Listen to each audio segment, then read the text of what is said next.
I was 10 years old when my world changed forever. I still remember that night clearly, the sound of breaking glass, my mom crying, and my 5-year-old sister Sarah clutching my arm as we huddled in our shared bedroom. It was the night Mom finally had enough of Dad's drinking and kicked him out. The changes came fast. Dad disappeared completely, no visits, no child support, nothing. Mom had to work longer hours at her office job, leaving me to pick up the slack at home. At 10, I learned to use the microwave, figured out how to work the washing machine, and became responsible for getting Sarah ready for school. "Lucy, you're such a good big sister," Mom would say, kissing my forehead when she came home late, exhausted from work. "I don't know what I'd do without you." But it wasn't easy. While other kids my age were playing after school, I was walking Sarah home, helping her with homework, and trying to keep our small apartment somewhat clean. I learned to make simple meals, sandwiches, pasta, anything that didn't require using the stove. Sarah would complain about having the same food all the time, but I did my best. Mom and I sacrificed everything for Sarah. When she needed new shoes, I wore my old ones for another season. When she wanted to join the dance class, Mom picked up extra shifts to pay for it. We wanted her to have a normal childhood, even if it meant we couldn't have one ourselves. The years passed this way, with me juggling school and home responsibilities while Mom worked herself to exhaustion. Then, when I was 13, something amazing happened. Mom got promoted to senior manager at her company. Suddenly, our financial struggles began to ease. "Girls, I have something to tell you," Mom announced one evening, her eyes sparkling with excitement. "We're going to be able to move to a house. A real house with a yard." Sarah squealed with delight, but I felt a mix of emotions. Yes, I was happy we'd have more space, and Mom wouldn't have to work quite so many hours. But I'd made friends in our neighborhood, and my school was here. When Mom said I could stay at my current school, I felt relieved. Sarah, however, was enrolled in an expensive private school across town. Several years have passed since then. Mom earned well, and I was able to continue my studies after school. The day I left for college was bittersweet. Mom helped me pack my few belongings into her car for the 3-hour drive to State University, while Sarah lounged on the couch, barely looking up from her phone to say goodbye. "Call me when you get settled," Mom said, hugging me tight outside my dormitory. Her eyes were wet, but she was smiling. "I'm so proud of you, Lucy." I watched her drive away, knowing the sacrifices she'd made to get me here. No dating, no social life, just endless work and saving to give us both a chance at a good education. The tuition money she'd saved for me represented years of overtime and careful budgeting. I was determined not to waste a penny of it. My dorm room was tiny, with creaky furniture and a roommate who barely spoke English, but it felt like freedom. Within a week, I'd found a job at the campus coffee shop, working early morning shifts, before classes. The manager liked that I already knew how to balance responsibilities. Between classes, work, and studying, I barely had time to breathe, but I loved it. My professors noticed my dedication, and by the end of my first semester, I was on the dean's list. That's when the calls from Sarah started becoming more frequent. "Lucy, you'll never believe how unfair Mom is being," she whined through the phone one evening as I was finishing my economics homework. "Everyone at school is going to Coachella, but she says it's too expensive. $3,000 isn't even that much." I nearly choked on my ramen noodles. $3,000? Sarah, that's crazy. The calls followed a pattern. One week it was concert tickets, the next it was a designer bag everyone at her school had. When Mom refused, Sarah would call me, hoping I'd either send money or convince Mom to give in. My breakthrough came during junior year. My business strategy professor recommended me for an internship at Preston and Associates, one of the top firms in the city. The work was challenging, but I threw myself into every task, staying late and coming in early. "We don't usually do this," Mr. Preston told me one afternoon, "but we'd like to offer you a position here after graduation. Your work ethic is exceptional." I was walking back to my dorm, still floating from the news, when my phone buzzed. Sarah again. Mom's being impossible, she started, without even saying hello. She won't give me money for a spring break trip to Cancun. Everyone's going except me. Can you send me like $800? I'll pay you back someday. Sarah, why don't you get a part-time job? I suggested, not for the first time. The mall's always hiring. You could earn your own money for things like this. Ugh, as if. You so boring and responsible all the time. No wonder you don't have any friends at college. All you do is work and study. She hung up before I could respond. I stood outside my dorm building, staring at my phone and wondering how two sisters could turn out so differently. While I was building my future one coffee order and study session at a time, Sarah was still waiting for everything to be handed to her on a silver platter. Graduation day felt surreal. As I walked across the stage to receive my diploma, I spotted Mom in the audience, beaming with pride. Sarah wasn't there, she had a really important social event that day. 2 weeks later, I started at Preston and Associates. When my first real paycheck hit my account, I knew exactly what I wanted to do with it. I spent hours picking out the perfect gifts, an elegant silk scarf and matching bag for Mom, and a high-end makeup set from Sarah's favorite brand for my sister. Surprise! I called out, walking into our family home one Friday evening. Mom was in the kitchen, cooking dinner as always. Lucy, Mom rushed to hug me. When I handed her the wrapped package, her eyes welled up. Oh, honey, this is too much, she whispered, running her fingers over the silk. Nothing's too much for you, Mom. Sarah clomped down the stairs then, already frowning. I thought I heard your voice. What are you doing here?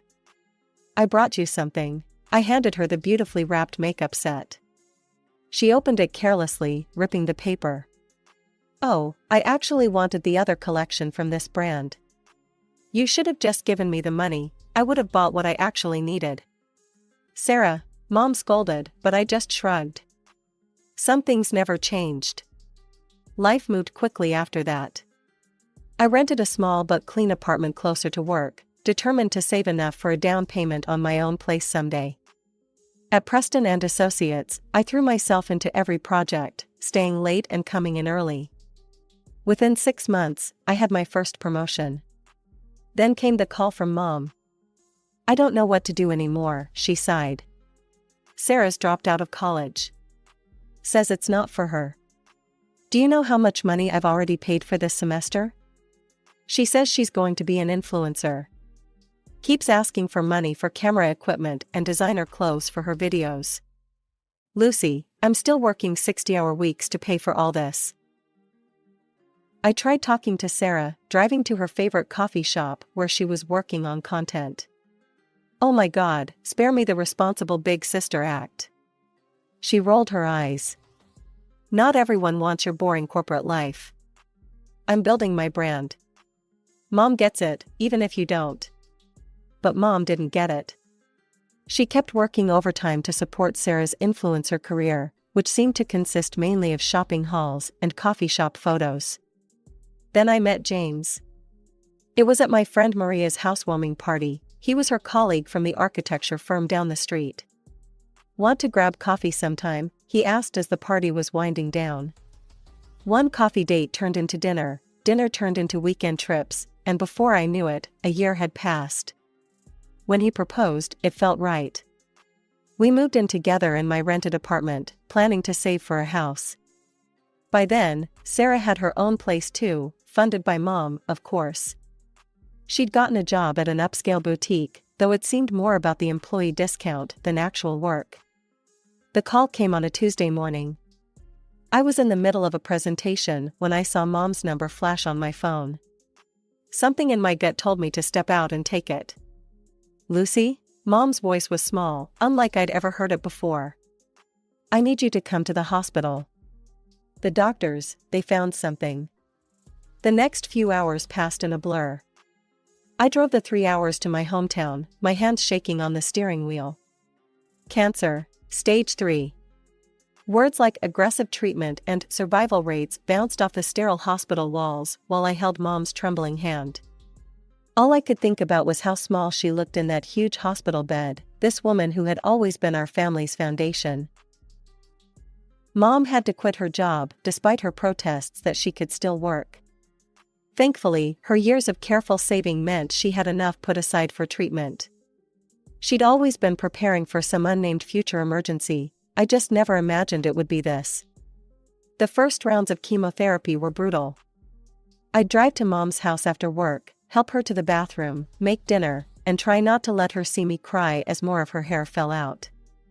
The 3-hour drive back home in the dark was exhausting, but I couldn't bear the thought of her being alone. Sarah should be here to see this, Mom whispered one evening as I was preparing her favorite soup. She should know.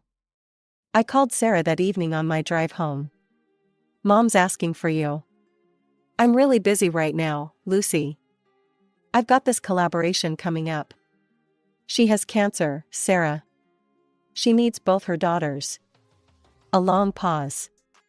I can't deal with hospitals and sick people. It's too depressing, you know? I pulled over to the side of the highway, my hands trembling with anger. I'll pay you, monthly.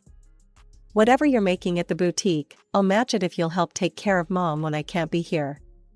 Sarah's laugh was cold. Are you serious? I'm not going to waste my time playing nurse to a sick person. That's what actual nurses are for. The next day, I arranged for a professional nurse, Angela, despite Mom's protests that it was too expensive. You need proper care when I'm at work or driving back home, I insisted. Angela turned out to be a blessing, capable, kind, and professional in all the ways Sarah refused to be. But then a new problem emerged. James. You're never home anymore, he complained one night when I finally made it back to our apartment around midnight. I feel like I'm living alone. My mother has cancer, James. She needs me. And what about what I need? He ran his hands through his hair in frustration. When was the last time we had dinner together? Or watched a movie? Or did anything normal couples do? This isn't forever, I tried to explain, exhausted from the long drive. She's sick. She needs help. That's what the nurse is for. You don't have to drive there every single day. You're going to kill yourself with these long drives. You look exhausted all the time. But I couldn't stop. Sarah wouldn't do it. James didn't understand. And Mom had spent 25 years taking care of us. How could I do any less for her now? As the weeks of Mom's treatment wore on, I started noticing uncomfortable similarities between James and Sarah. They both had the same way of shirking responsibility, the same talent for making excuses, the same aversion to anything that wasn't fun or easy. I first noticed it during one of our weekend visits to Mom's house. While I was upstairs helping Mom with her medication and making sure she ate something, I could hear laughter floating up from below. James and Sarah were sitting in the living room, sharing jokes and stories like old friends. Honey, Mom whispered, go tell them to keep it down. I went downstairs to find them sharing Sarah's phone screen, both grinning at something. Could you two please keep it down? I asked, trying to keep my voice level. Mom's trying to rest. And James, could you come help me with her lunch? They looked up at me like teenagers caught passing notes in class. Always so serious, Sarah rolled her eyes. God, you're such a buzzkill, James added. Totally boring, they said almost simultaneously, then burst into fresh laughter at their synchronicity. I stood there, watching my husband and sister share a private joke at my expense, and felt something shift inside me. Something important was happening here, but I was too exhausted to figure out what it was. The months crawled by in a haze of hospital visits, late-night drives, and increasingly frequent moments of finding James and Sarah in deep conversation. But then, finally, a miracle, Mom's latest test showed remission. The cancer was retreating. You need a break, my boss said after I burst into tears of relief at my desk. Take some time off. You've more than earned it. That night, I browsed through travel websites, looking at beach resorts and tropical paradises. For the first time in months, I let myself dream about something other than hospital corridors and medication schedules. The Maldives? James said, suddenly interested as he peered over my shoulder. It was the most engaged he'd been with me in months. That looks amazing. I was thinking about a couple of weeks there, I said cautiously. Now that Mom's better. Yes, his enthusiasm surprised me. Let's do it, I'll take time off too. God knows we need this. For the next few days, we were almost like newlyweds again, excitedly planning our trip. We booked an overwater bungalow, researched restaurants, planned snorkeling excursions. James even surprised me by arranging a couple's massage package. For the first time in months, I felt hopeful. Maybe this vacation would help us find our way back to each other. Maybe all we needed was some time away from everything, the hospitals, the stress, the constant worry. 1 week before our scheduled departure to the Maldives, Mom collapsed. I was at work when Angela called. Lucy, you need to come quickly. Your mother's not well. The familiar drive to Mom's house had never felt longer. At the hospital, the doctors spoke in grave tones about heart complications from the chemotherapy. Mom looked so fragile in the hospital bed, nothing like the woman who'd raised us. Sarah, I said when she finally answered my call, I need you to stay with Mom. I can't be here all the time, and she needs someone. Are you kidding me? Sarah cut me off. I told you, I'm not playing nurse. I have plans. I hung up and called James next. His reaction was worse. No, he said flatly when I told him I couldn't go on the trip. No way. You are not canceling this vacation. My mother is in the hospital. There's always something with your mother. The tickets are non-refundable, Lucy. I'm going, with or without you. Are you serious right now? My mother could be dying. Yeah? Well, our marriage is dying too, but you don't seem to care about that. I packed a bag and moved to Mom's house that night. James didn't try to stop me. 2 days later, my phone buzzed with an Instagram notification. James had posted a photo of his overwater bungalow. Paradise found, read the caption. I tried to push down my anger and focus on Mom. But on the third morning, as I was helping her take a sip of water, she squeezed my hand weakly. Lucy, she whispered. I'm sorry. Those were her last words. Her heart gave out an hour later.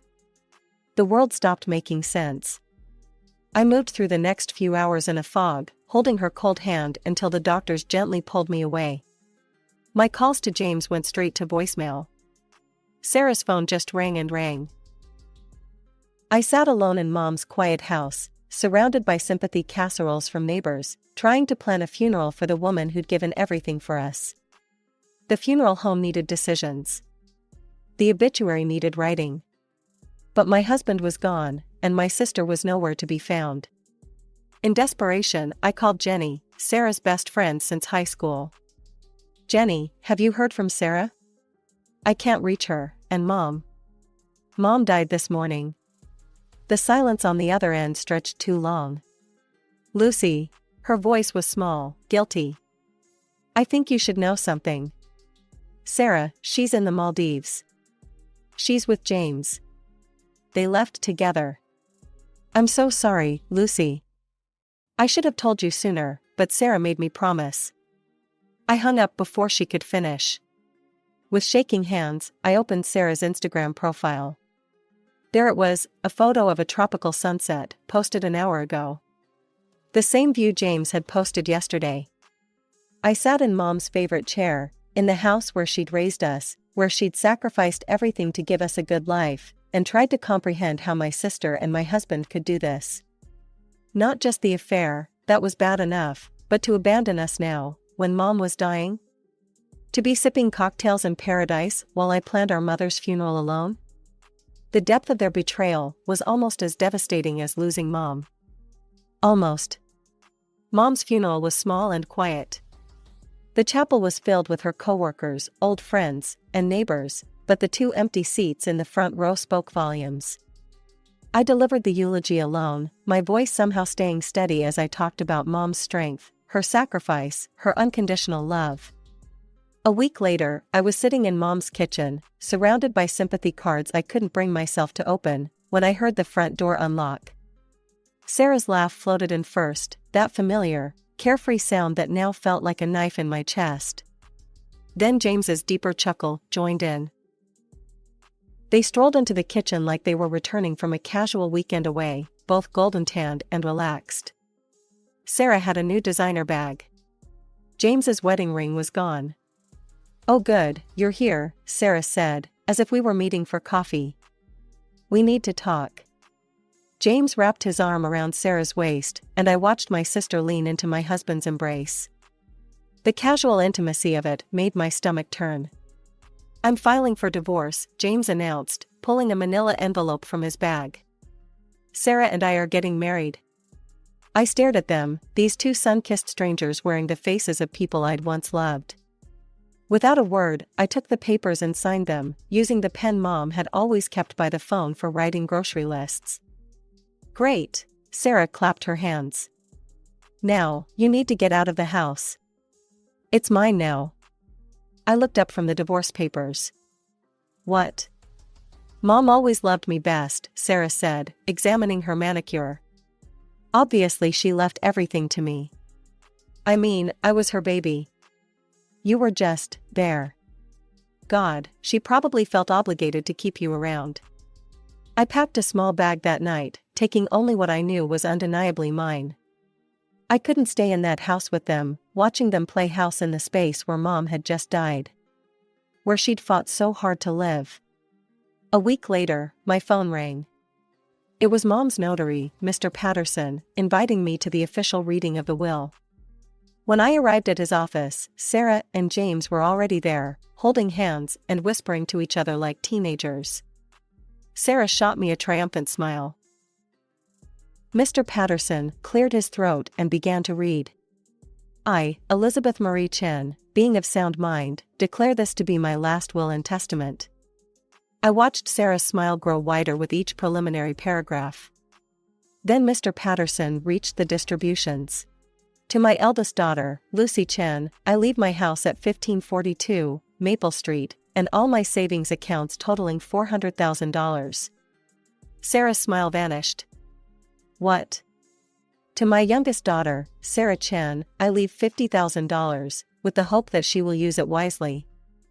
I feel compelled to add that I recently overheard Sarah discussing her anticipation of my death and her plans for all that cash.